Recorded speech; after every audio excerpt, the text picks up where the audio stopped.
So the Wall Street Journal really are bringing out the scoops right now, as well as reporting recently on the note that Trump sent Epstein on his 50th birthday, a note with lots of intimate hints and innuendos about their joint activity. They have just released information about a briefing that Trump received from the Department of Justice, from Pam Bondi and the FBI, saying that he was in the Epstein files. They made that clear to him in a meeting in the White House in May. And so, since that point, he has known absolutely that he has been clearly named and identified within these files. And so it's no coincidence that exactly at that time they decided that they would put a halt to the investigation and that they would declare that there is nothing else to see here. That's the point at which they decided to come out and tell everybody that no further information or files would be released. Now, first of all, let's be clear about what should be released. You see, there is information in there about perpetrators. What is being suggested by the Department of Justice is that we shouldn't release any information because it could end up disseminating private information about the victims, and we shouldn't be revealing the victims if they don't want to come out themselves. And also, if there are innocent people, which in a previous video I've described, there certainly are innocent people who are in Epstein's circles as well. If there are innocent people, then they shouldn't be made guilty by association, so we shouldn't release this information. But nobody's asking them to do that. Nobody's asking them to release the details of the victims.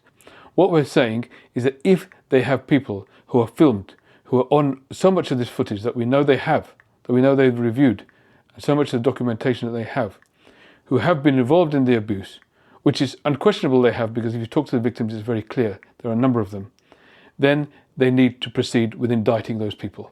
There needs to be justice for the victims. So that is very clear, that is what's been asked for, and there is no argument so far as to why that isn't being done. Yes, without doubt, these perpetrators are very rich and powerful people.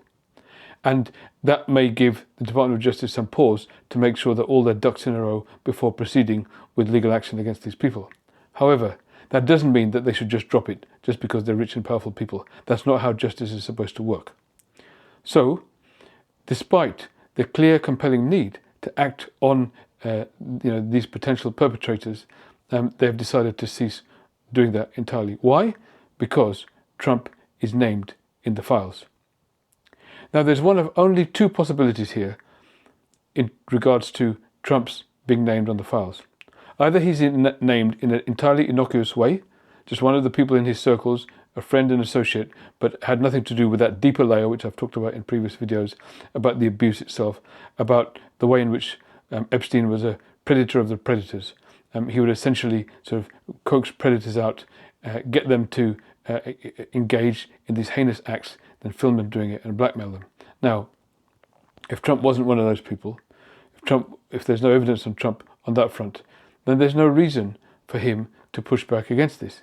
In fact, it would be in his interests to make sure that all this information is released, so that it's very clear that his name is only mentioned in innocuous terms unrelated to the actual abuse itself.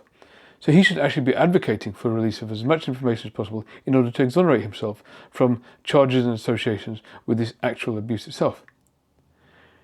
But what is clear is that he is doing the opposite. Ever since he was given that briefing in May, he has gone out of his way to push people off the scent completely. He had an angry rant in a cabinet meeting in which he said, "Are we still talking about this? Why are we still talking about this guy? He's someone who never dies."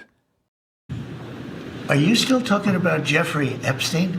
This guy's been talked about for years. You're asking, we have Texas, we have this, we have all of the things. And are people still talking about this guy, this creep? That is unbelievable.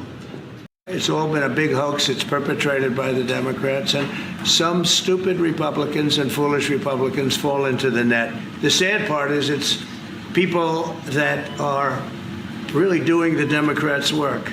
They're stupid people. He has gone on screed after screed on his social media platforms talking about why only stupid people are pursuing this. And then at the exact time when this Wall Street Journal piece came out, of course he must have been briefed about it in advance, he then sent his Director of National Security out there, Tulsi Gabbard, to declare that Barack Obama had committed an act of treason by claiming that Russia had interfered with the election in 2016. This is, of course, total and utter nonsense. The fact that Russia had interfered with the election in 2016 is well known.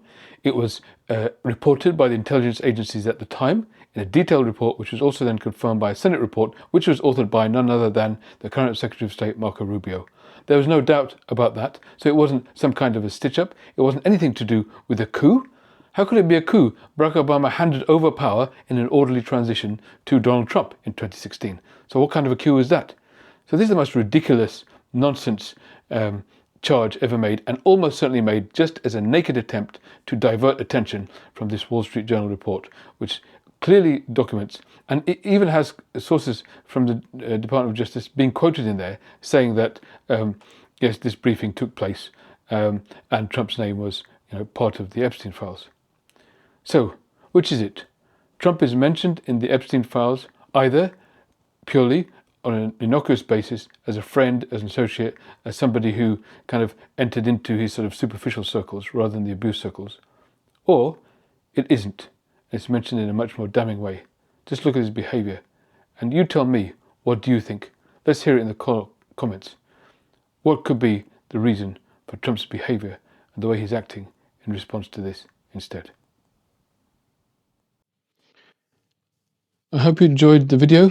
I hope that you might consider liking and also commenting in the video. We're creating a beautiful community here of people who are supporting each other through this deeply traumatic time in world history, commenting on each other's comments and giving supportive responses to each other when we're sharing the difficulties that we're going through. So it's a lovely, supportive community we've got here, and I hope you can join us too by liking, making comments and subscribing to the channel as well.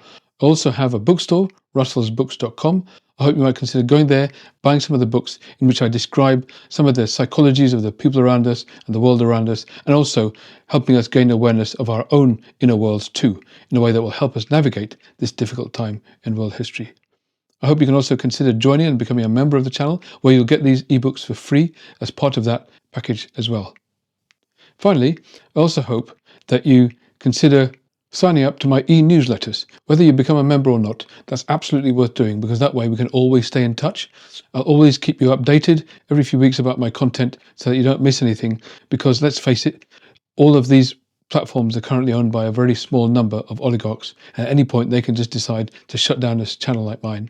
So if we stay in touch via this e-newsletter, you'll always be able to link up to whatever I'm doing and whatever content I'm producing. The link is in the description, as well as the description of the channel. Fill up the form and we'll be able to stay in touch long term that way too. I hope you can stay connected, you can become and stay a part of this community, so that we can all work to create a better tomorrow together. Thank you.